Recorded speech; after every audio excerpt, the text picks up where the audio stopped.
সকল ক্রাফট ও আর্ট প্রেমীদের জানাই দি ক্রাফট লাভার ইউটিউব চ্যানেলে অনেক অনেক স্বাগত। আজকে আমি একটি তোমাদের চেন ব্রেসলেট বানানো দেখাবো। এটি বানানোর জন্য টিপ লাগবে এবং কিছু পার্ল লাগবে আর সুঁচ সুতো। আর আমি এখানে লিঙ্ক চেন ব্যবহার করছি আর 3টি জাম্প রিং ও এস হুক বা লোবস্টার ব্যবহার করতে পারো। এই 3টে জিনিস যদি তোমাদের কাছে না থাকে তাহলে দোকানে যে রেডিমেড লিঙ্ক চেনগুলি পাওয়া যায় সেগুলি 2টি কিনে নিও, তাতে জাম্প রিংও পেয়ে যাবে আর এস হুক বা লোবস্টার যে কোনো একটি পেয়ে যাবে। আর এখানে লাগবে আই পিন অথবা হেড পিন ব্যবহার করতে পারো। এই দুটো যদি তোমাদের কাছে না থাকে তাহলে কিভাবে বানাবে আমি সেটা দেখিয়ে দেবো, এ দুটো ছাড়াও চলবে।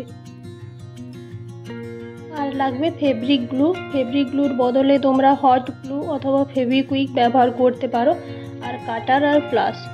চলো তাহলে শুরু করা যাক ঝটপট।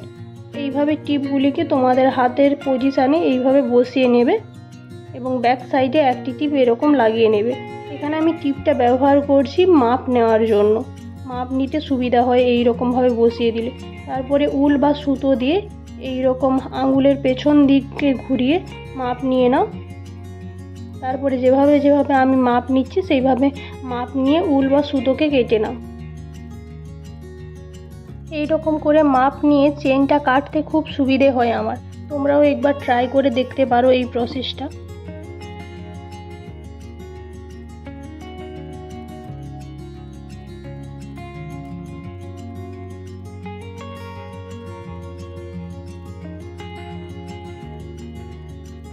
এই সাইজটি বাদে বাকি সাইজগুলির মাপে চেন কেটে নিয়েছি। আর ডান দিকে দেখো আর 3টি ডিফারেন্ট সাইজের চেন লাগবে। এবারে তোমাদের হাতের যেই জায়গার চেনগুলি নিতে বলছি সেইগুলি নাও এবং জাম্প রিংয়ের সাথে জয়েন্ট করতে থাকো।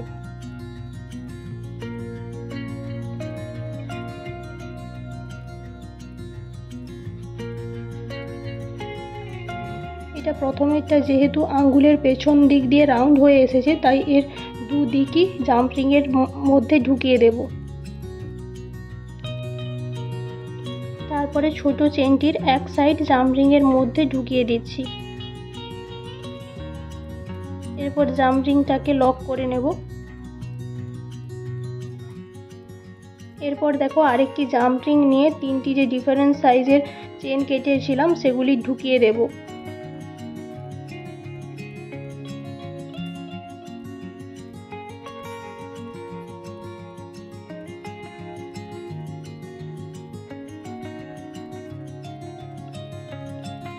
হাতের রিস্টের কাছে যে দুটো মাপ নিয়েছিলাম চেনের, সেই দুটি চেনকে একটি জাম্প রিংয়ের মধ্যে আটকে দেব। তোমাদের একটা কথা বলে রাখি, এই টাইপের চেন ব্রেসলেট বানানোর ভিডিও তোমরা যদি ইউটিউবে দেখে থাকো তাহলে সেটা আমার আগের পুরনো চ্যানেলের ভিডিও, এটা কোনো কপি করা নয়। আমার পুরনো সেই আইডিয়াটা তোমাদের সাথে নতুনভাবে শেয়ার করছি এই চ্যানেলের মাধ্যমে। এরপরে দেখো তোমরা নিজেদের হাতে এরকম মাপ নিয়ে যে জায়গাটায় হুক লাগালে সুবিধে হবে সেই জায়গাটায় হুক লাগিয়ে নাও।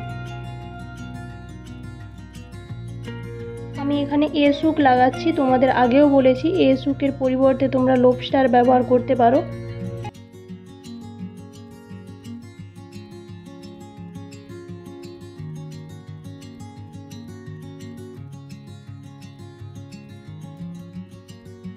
এরপরে ছোট যে সাইডটা ছিল সেই সাইডে 3টি যে চেন অ্যাটাচ করেছিলাম একটি জাম্প রিংয়ের মধ্যে সেটা লাগিয়ে নেব।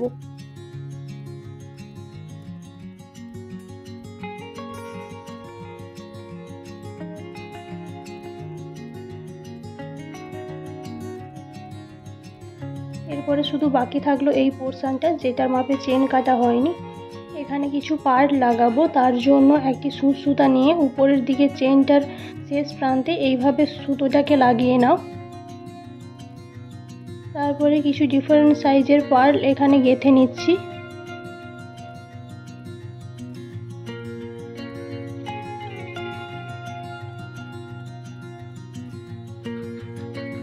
এরপরে রিস্টের মাঝে যে জাম্প রিংটা ছিল তার সাথে এটা যোগ করে নেব।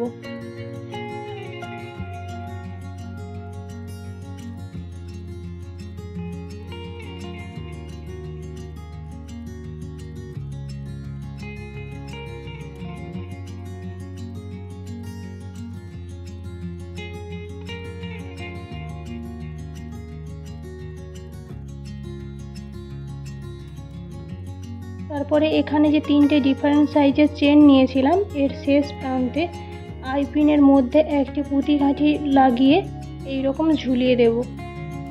তোমরা আইপিনের বদলে হেডপিন ব্যবহার করতে পারো। আর তোমাদের বলেছিলাম যদি এই দুটো জিনিস না থাকে তাহলে কিভাবে লাগাবে তা আমি দেখিয়ে দেব। এইভাবে দেখো একটি সুতো নিয়ে পার্লটাকে প্রথমে বেঁধে নেবে সুতোর মাঝে, তারপরে লিঙ্ক চেনের শেষ প্রান্তে এইরকম সুতো দিয়ে আটকে দাও। এটা আমি একটু লুজ রেখেই গাঁথছি, তোমরা টাইট করে গাঁথবে। আমি যেহেতু এটাকে খুলে দেব তার জন্য ততটা ফিনিশিং করে করছি না, তোমাদের জাস্ট একটু দেখিয়ে দিচ্ছি কিভাবে আইপিন বা হেডপিন না থাকলে পার্লকে চেনের সাথে যোগ করবে। এরপরে দেখো যেহেতু আমি এটা আইপিন দিয়ে করব তার জন্য এটা আমি খুলে নিচ্ছি। একই রকমভাবে বাকিগুলিতেও আইপিন দিয়ে পার্ল লাগিয়ে নিয়েছি। এবারে সব শেষে জাম্প রিংয়ের ওপরে গ্লু লাগিয়ে এইভাবে পুঁতিগুলি বসিয়ে দিচ্ছি। আর যেখানে যেখানে তোমরা সেলাই করেছো সেই জায়গাগুলোয় একটু গ্লু লাগিয়ে নেবে। তোমরা যে কোনো ওয়াটারপ্রুফ গ্লু ব্যবহার করতে পারো। ধন্যবাদ ভিডিওটি দেখার জন্য।